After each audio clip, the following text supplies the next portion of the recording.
you can always get in touch with me via my LinkedIn, my Twitter, or my email address. So I work at a company called Sacrina, which is basically focuses on using artificial intelligence to assist in better product development. And my talk today will stem from my experiences in research working at Sacrina.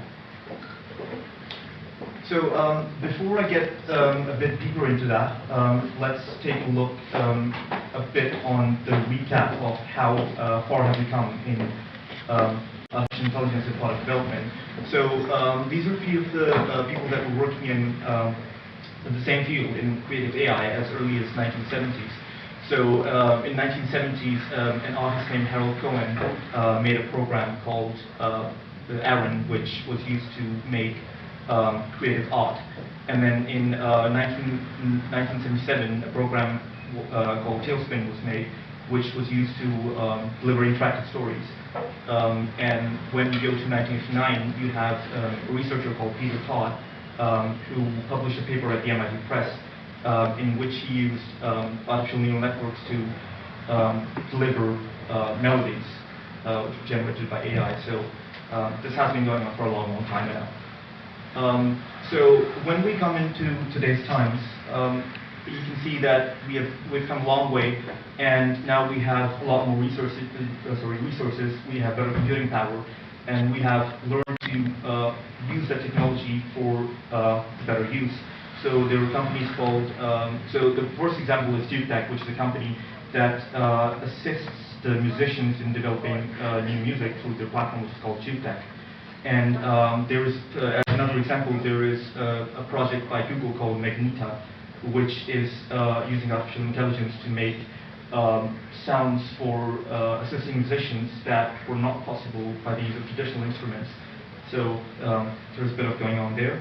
And if we move on to visual creativity, we have NVIDIA, which is actually a chip producing company, but is now focusing on using artificial intelligence to basically make complete videos, because videos are a combination of a sequence of images. And then there is a company called Adobe, which I'm sure many of you have heard of. It's a company that originally focuses on delivering photo editing tools like Photoshop, but they're using artificial intelligence to integrate that technology into their products, so they can assist artists in things like drawings and photo editing. Now all that, just to demonstrate the power of artificial intelligence and the progress that we have made in this period of time, these are two images of people. So one is generated by an artificial neural network, and the other one is an original picture. So see if you can spot the difference. So how many would go for this one?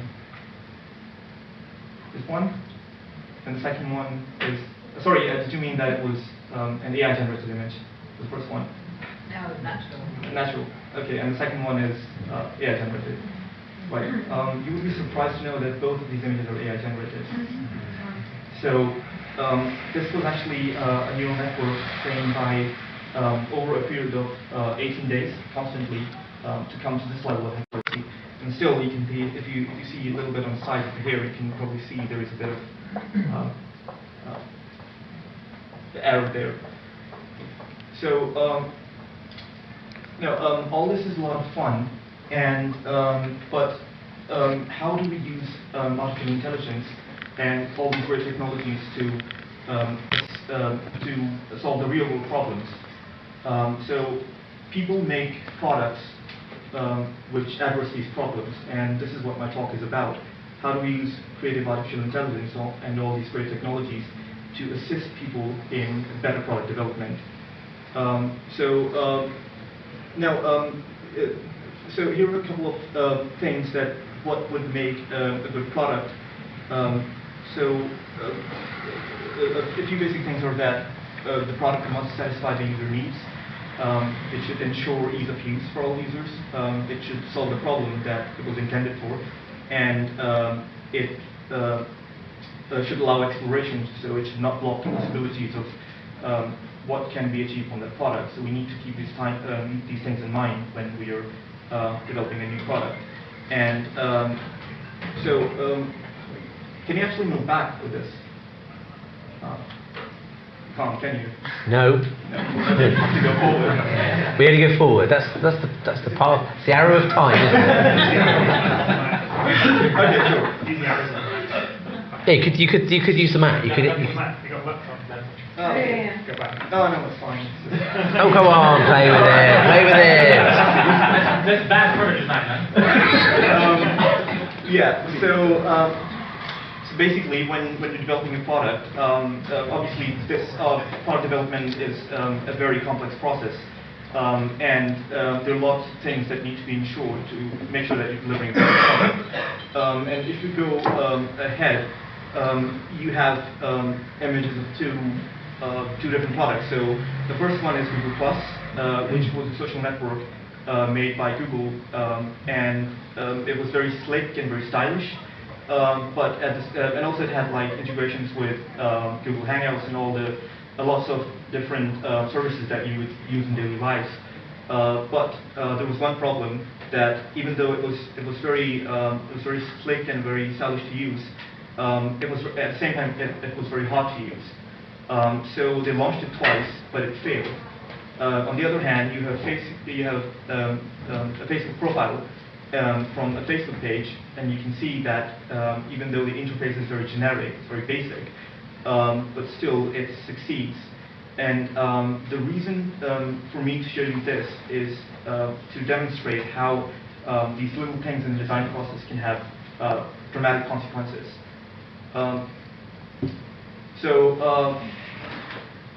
With product design, when you're designing a product, as I said before, lots of things need to be ensured, and one of those things is adaptability, that products should be able to adapt to the changing user needs. So this is a cycle which is followed in most design companies. So first of all, when designing a product, you start with a basic research, and then you know your market. The second process is that you come up with new design ideas. And when you go ahead, when you have all the design ideas, you select the best design based on your research of your user. And then once you have the best design agreed, you make a mock-up of that. And once you have that, it goes through the evaluation process. And you need to make sure that is this really something that you're looking for. And once that's done, you move to a minimum viable product phase, which is often called MVP. So you generate, you make a product based on the mock-up. And once that's done, you move on to the branding, which is where you define how the look and feel of the product. And after that, you constantly keep improving the product by collecting the user feedback and integrating all those things learned into your new product, for which you need to do the user research, and you need to collect new ideas, and this process keeps going on and on. But with creative AI, what we can do is that we can automate a lot of that process. I mean, obviously, it's as product development is a very complex process. There are other things such as sprints or discussions. There are agreements, there are customer interviews, user research. So, but what we can do is that. So here are a couple of things that you can do with creative AI. So, for example, in the design phase, you can have AI generate a lot of designs because we have learned from my past slides that there are a couple of things that AI can be very skilled at doing, and it is powerfully capable of delivering that. So you can, in the new design phase, you can have AI generate new designs, and then when you move on to selecting the best design, you can have AI give you suggestions on which design would be better for your product based on the user analytics, and then when you move to the mock-up part, you can have an AI generate an entire mock-up from those existing ideas. And once that goes through evaluation, you can have a minimum viable product built entirely by AI. And so an example of that would be an AI-coded web page. So, and then when you move to the branding look and feel, you can have an AI generate suggestions on what would be the better look and feel for a product based on the analysis of your nature and nature of your brand. And finally, when you move to improving the user product, you can have an AI give you suggestions of how to improve your product and what parts of the product is it that you need to target. I am so basically, if just to give you a little example of from a previous slide, when you make a web page from a mock-up, so you can have an AI do that. So on the right side, you have a mock-up which I made last night from just simply Microsoft Paint, and then it was and then on the left side you have a web page which was generated from that mockup, and this was done through a neural network which was trained on about 15,000 samples of simple Bootstrap, which is a design framework made in CSS on that framework. So and this neural network was originally comes from a research done by a researcher named Tony Mary. I guess sorry, it's really hard to pronounce his name. Yeah, because there were a lot of work that we do at Sacrina, especially in this space, does inherit a lot of concepts from the research that was done by him.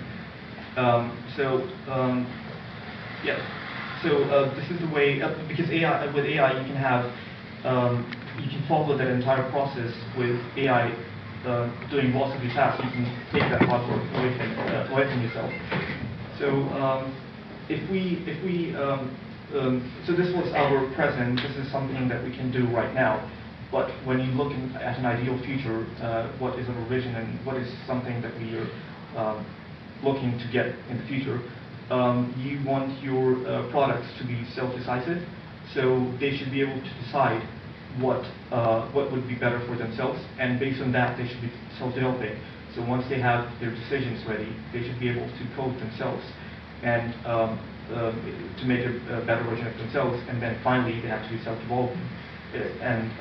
So it means that they should be able to collect that information, and from that information they should constantly keep evolving and improving themselves at every step. So we're a bit long shot from there, but struggle continues on. Yeah, and here's a little bit about what it brings to the table. So if you have an AI assist you in every phase of your product development process, you can have better decisions, because one of the things that I've learned when a developer or designer works on a product for themselves for a long time, they can become emotionally attached to it. So when the product there's a need to change the product, there is bias involved. So because it's AI and has no emotions, the decisions that it makes will be purely logical. And with that comes speed. So when you have an AI assisting you in product development, like generating new designs or simplifying the user feedback, your speed will increase in delivering the product, which is necessary to meet the pace of the market today.